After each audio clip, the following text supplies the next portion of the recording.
March Madness, what a time. March sadness for our predictions, Rob, as we had on the last Game Day Everyday podcast. Welcome, everybody. It is Game Day every day. I am Ryan Bass. Rob Higgins is here as well, the executive director of the Tampa Bay Sports Commission. Boy, was it so much fun. College basketball, the month of March into early April. What amazing championships games we had, both on the men's side with the largest comeback ever in a national championship game with Kansas, and then South Carolina knocking off powerhouse UConn on the women's side. March Madness couldn't have been any better, Rob. Half the Higgins family was pretty pumped up. Casey Higgins went to University of Kansas. Landon's a huge Kansas fan. So for them, the Jayhawks to pull it off, they were really excited. But I can tell you, so many great games throughout. I'm sad that it's over. But the women's tournament was fantastic. We had a chance to go to the women's Final Four in Minneapolis. That was their first time back to full capacity since we hosted in 2019. It was just great to see everybody again. Great to see the energy around the women's championship and how it just continues to improve and get better. It wasn't just energy in the building in Minneapolis. It was energy on the broadcast too. I mean, 18.1 million people watching Kansas UNC. That was the average. That's the third most watched college hoops game ever on cable. In terms of the women and their championship game, nearly 5 million, 4.9 million people watched South Carolina beat UConn. That made it the most watched women's title game since 2004. You felt the buzz, you felt the excitement, and it's going to be really cool for the city of Tampa, by the way, Rob, to have both the men's tournament and the women's Final Four coming to our city in the next couple of years. I'm really pumped to have college basketball right here in our backyard, because if it's anything like we saw for this tournament, it's going to be buzzing and excitement when both of those events come here to Tampa Bay.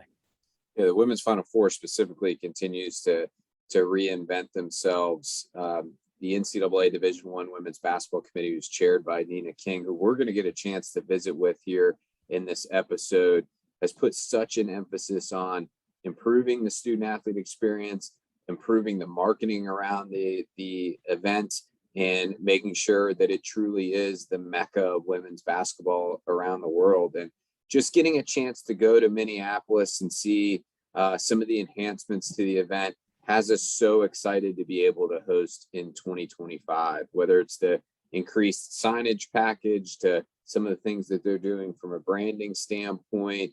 You can just feel that this event is on a true upward trajectory.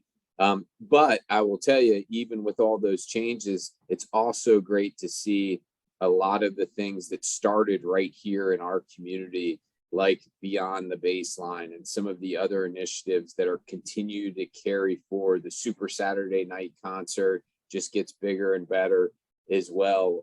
So you still see a lot of those fingerprints from, our advisory committee and Claire Lessinger and all of the different local organizing committee members. You still see that legacy going, but then you see just a lot of things continue to be enhanced and improved as well. It's like what we've seen with the national championship game here with college football, with obviously what we've done for educators and teachers. And then of course, Forever 55 with Super Bowl 55.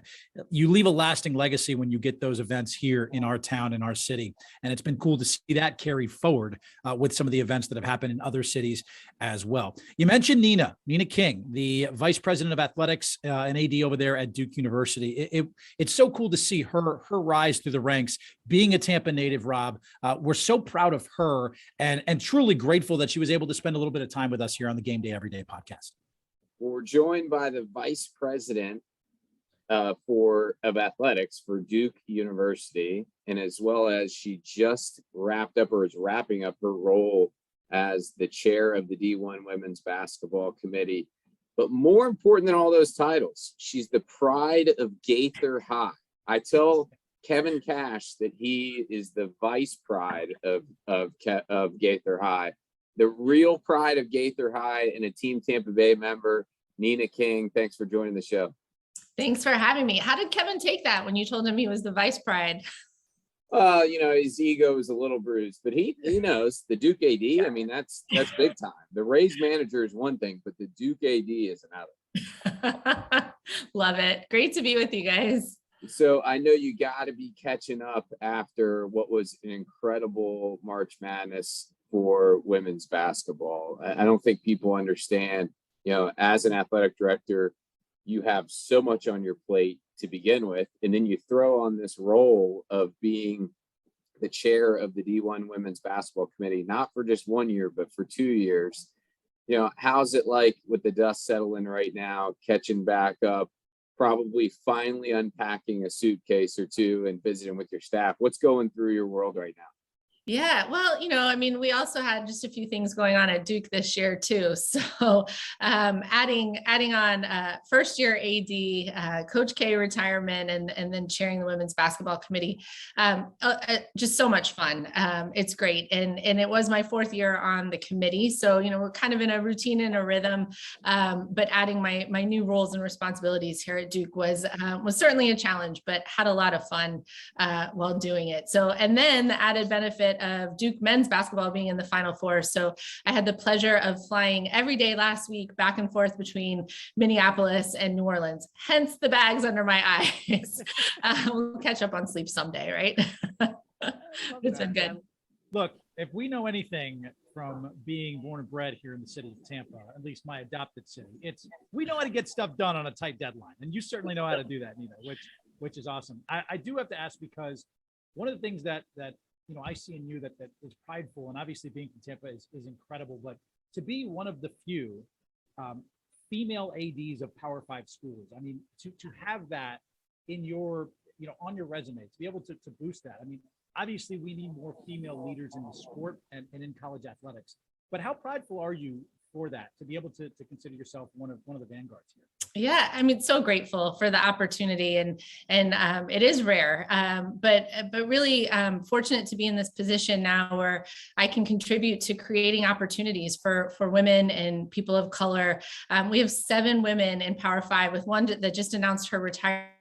So we could potentially be down to 6 after they replaced Sandy Barber at Penn State, and then 3 women of color in Power 5. So we've got work to do, but like I said, I feel fortunate that I'm in this position where I can help create opportunities, because change is good, and progress is a good thing. And so I don't take it lightly, the position that I'm in, and enjoy being a role model for little girls who look like me. And really, again, creating those opportunities is really important.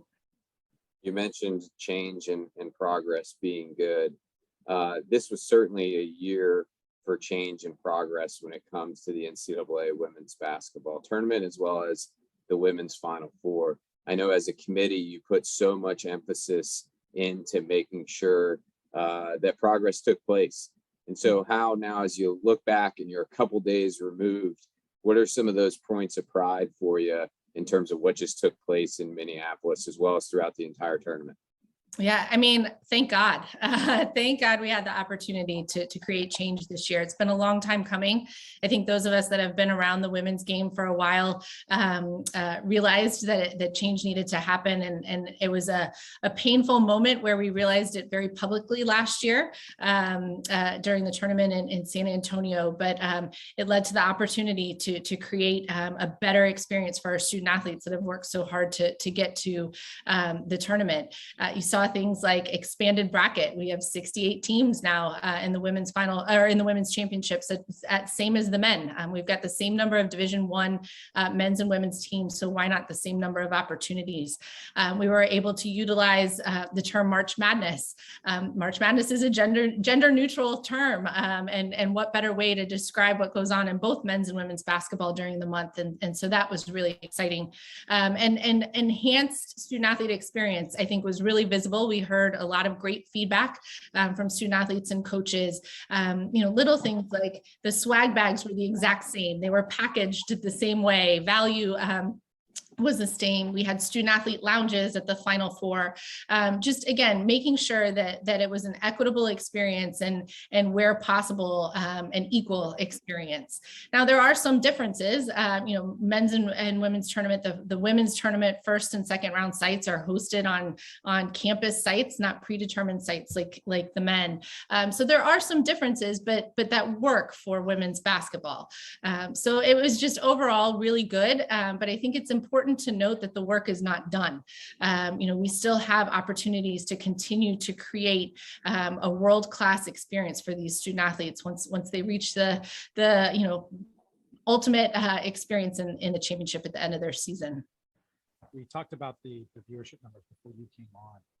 Really cool to see. I mean, nearly 5 million people watching South Carolina, which was the most watched women's title game since 2004. The sport has really grown. The interest in women's basketball has grown. And I know you have back there a little plaque on your mantle from the women's Final Four the last time it was here in Tampa. We've got it coming back in 2025. How cool would that be just for you? I mean, first of all, to host it here in the city is amazing, but how cool would that be for you if your women's basketball program was able to play in the women's Final Four here in Tampa where you were born? Let's mark it down. Let's manifest that. Duke women's basketball in the Final Four 2025. Listen, we're ready. We're ready to come to Tampa. You all do such a great job. I mean, it was an incredible experience. 2019 was my first women's Final Four in a while. I hadn't been. And so to experience it in my hometown, and I just have to tell you really quick, the most meaningful thing for me, the local organizing committee provided us gifts of our names in the bricks on the water there. And that to me personally was just the most meaningful thing ever. So I'm cemented in Tampa history, which was absolutely amazing. Great city for a fan experience. I mean, it's such a walkable downtown with so many things to do. And then the games have been incredible. I mean, sold out crowds. Of course, Tampa in 19 was sold out, and we look forward to that again in 25. But, there's just the women's basketball game, the community is so invested, growing not only viewership, but just kind of all of the ancillary parts around a Final Four championship. It has just been absolutely amazing to watch grow. So love to get it back to Tampa as often as possible, selfishly. We appreciate your advocacy for Team Tampa Bay. Nina, know how busy you are, so we're going to let you go. But I can promise you this: if you enjoyed being a committee member for the 2019 Women's Final Four, you're going to enjoy even more being a committee alumni member when it comes to 2025, because you can let your hair down and have a little more fun. Yeah. That's for sure. Love it. Thank you, guys. It's been great to be with you, and I'll look forward to that 25 experience. It was great to get a chance to visit with our good friend Nina King, who continues to be an awesome ambassador of Team Tampa Bay, as well as all of college athletics. Nobody better to help run the women's Final Four the last couple of years, and we can't wait to have her back here in 2025.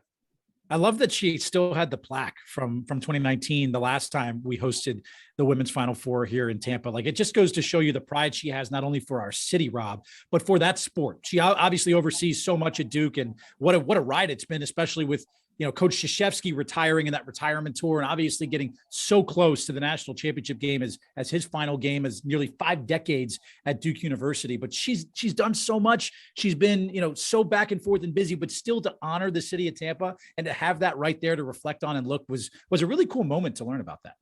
Oh, absolutely. She's done more in the last week than any of us have done in our entire lives, right? I mean, you think about her flying back and forth from the men's Final Four to the women's Final Four and helping lead women's Final Four. She is a great role model for all of us.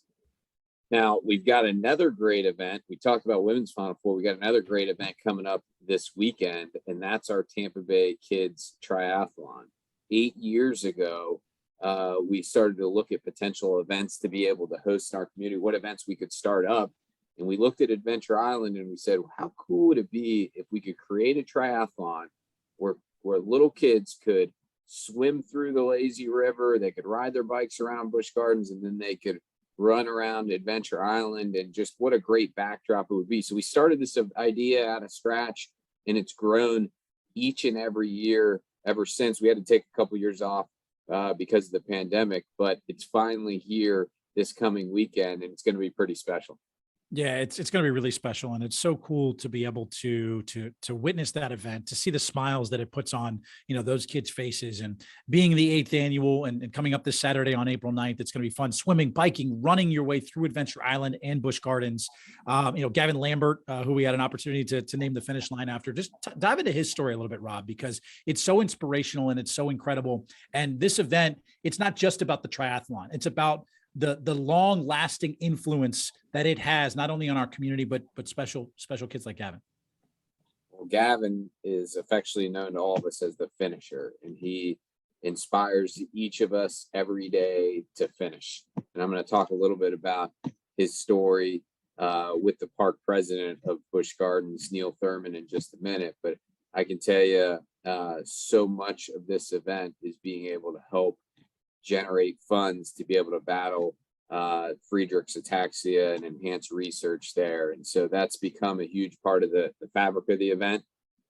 It's really one of those things where when we started the event, we had no idea the twists and turns it would take, and that it would take on such a meaningful initiative like Friedreich's ataxia. But here we are, we're excited for it. And let's take a few minutes to visit with our good friend, the park president of Busch Gardens, Tampa Bay, Neal Thurman. We're joined by the park president from Busch Gardens, Tampa Bay, Neal Thurman, a good friend of the Tampa Bay Sports Commission and Tampa Bay community. Thanks for joining us, Neal. My pleasure to be here. We've got our 8th annual Tampa Bay Kids Triathlon coming up this weekend at Adventure Island. You know, from an overall park perspective, how excited are you guys, Neal? We could not be more excited. It's a great event. We're thrilled the event's back in the park. I mean, the reality matter is we're in the business of creating unforgettable experiences. And while this will be my first Tampa Bay Kids Triathlon as the park president, I know the experience will create memories that the athletes and families will treasure forever. So that makes it special, because creating memories is what we do every day here. It's got to be really special for the park and Adventure Island to be able to host it. And it's so unique too for a kids triathlon, because you just mentioned it. That's a place where you go to create memories. And now how cool is it now for the 8th annual, to create memories there as well? That's right. There's just a great history of this event. And I was going back and looking at some pictures and video of past events, and people are just having an amazing time. And what a unique place to do it. One of my favorite aspects of the event is the fact that it gives back a portion of the proceeds to Friedreich's ataxia. And one of our very first kids triathlons at Adventure Island, we thought all the participants had crossed the finish line, and we were about to start giving out medals, and we get a radio call that said there still was a competitor on the course.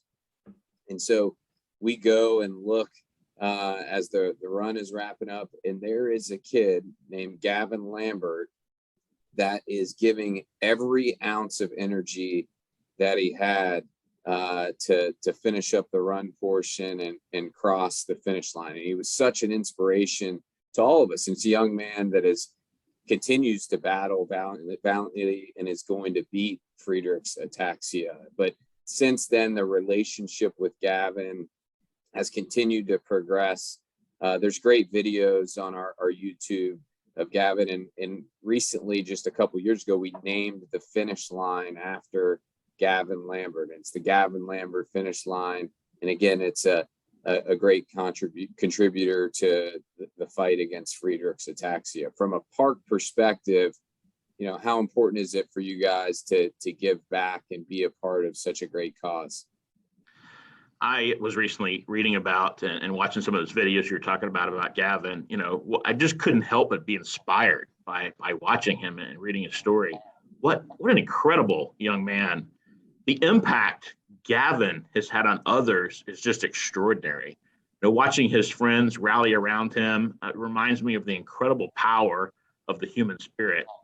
Sometimes there are people that come into your life and make you a better person just by knowing them or knowing of them. Gavin's one of those special people that has that kind of impact on others.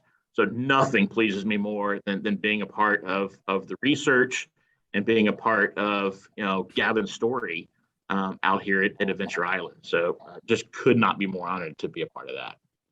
You know, Neal, this upcoming weekend's 8th annual Tampa Bay Kids Triathlon may be the first time that people are returning to Busch Gardens and Adventure Island in years, given the COVID-19 pandemic. It's going to be so good to see people gathering back together again at the parks, being able to experience it once again here. So this is going to be a big spring and summer, obviously, for the park. So what can we expect as we're looking towards the spring and summer season? Because we want families out there. We want the kids out there. We want everybody to come back to Busch Gardens and Adventure Island and experience the amazing time that we always have out there.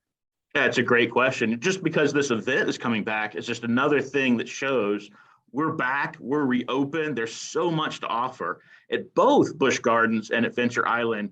We're going through a complete transformation of both parks. We're painting, we're cleaning up, we're introducing new front gates. You'll see at Adventure Island, we have a brand new, beautifully landscaped tropical seating area in front of the wave pool that's just spectacular. We have 2 new slides opening just a little bit at Adventure Island.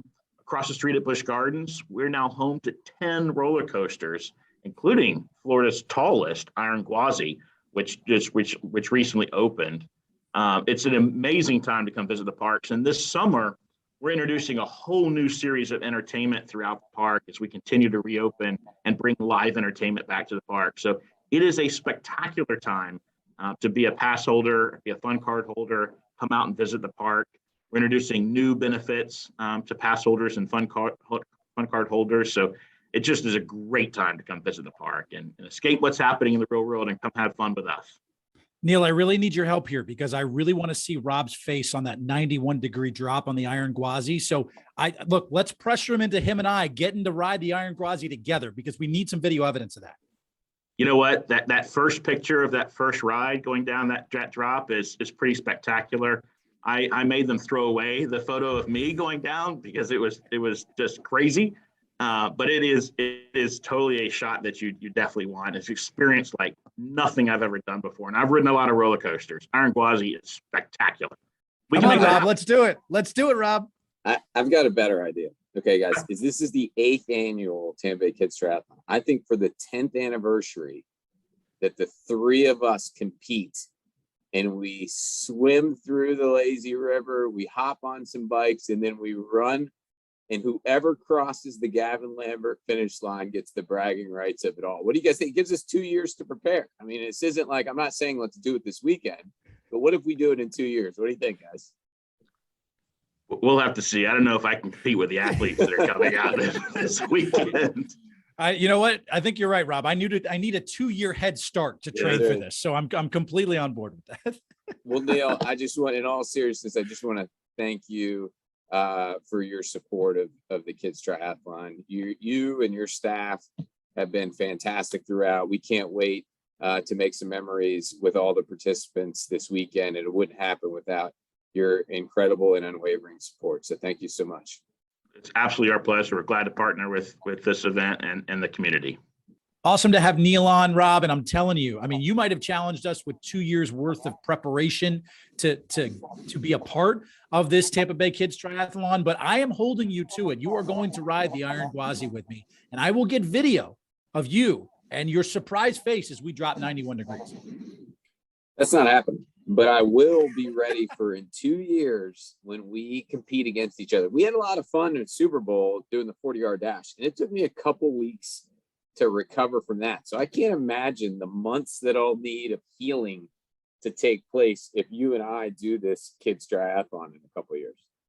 I probably got the swimming thing down just because my last name's Bass. I'm pretty good with swimming. So I think I could beat you there. It's the running and it's the biking. I don't know if I can keep up with you, but based on our 40-yard dash, we were neck and neck. So I'm thinking it's going to be a pretty good competition a couple of years from now when we get going in this thing. So really excited for the event coming up this weekend. And if you guys can make it out, the Tampa Bay Kids Triathlon, you can get more information, by the way, at tampabaykidstriathlon.com for the 8th annual event that's coming up this Saturday, April 9th.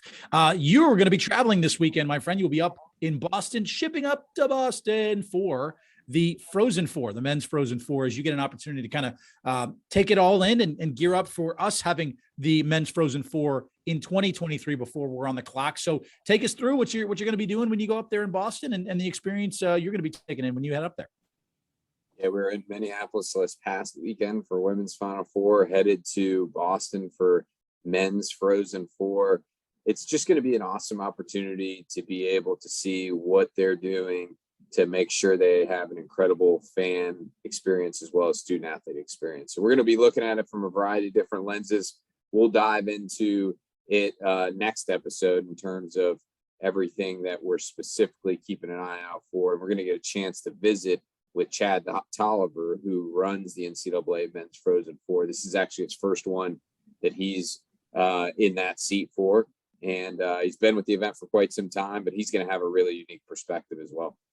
It's going to be awesome to chat with him. We've got Benjamin Mallon coming on as well. If you haven't heard his story with Replay Tampa Bay, I can't wait for you to see his interview. We had a lot of fun with him. Rob, we're giving a little double dip this week. 2 episodes, 1 week. You were making me work very hard, my friend, before I head down to Fort Lauderdale for the Tortuga Music Festival. So I just want to thank you for making sure I put in the sweat equity before I sweat on the beach for 3 days. It's about time. I think you're a specialist in hardly working. So the fact that you're working hard is quite a refreshing thing, at least for an outsider like me to witness. Doubling down, game day every day, 2 episodes, 1 week. Hope you guys are enjoying it. We cannot wait to see you on episode 5 of the Game Day Everyday podcast. For Rob, I'm Ryan. Have a great one, guys. We'll be back here soon for the Game Day Everyday podcast.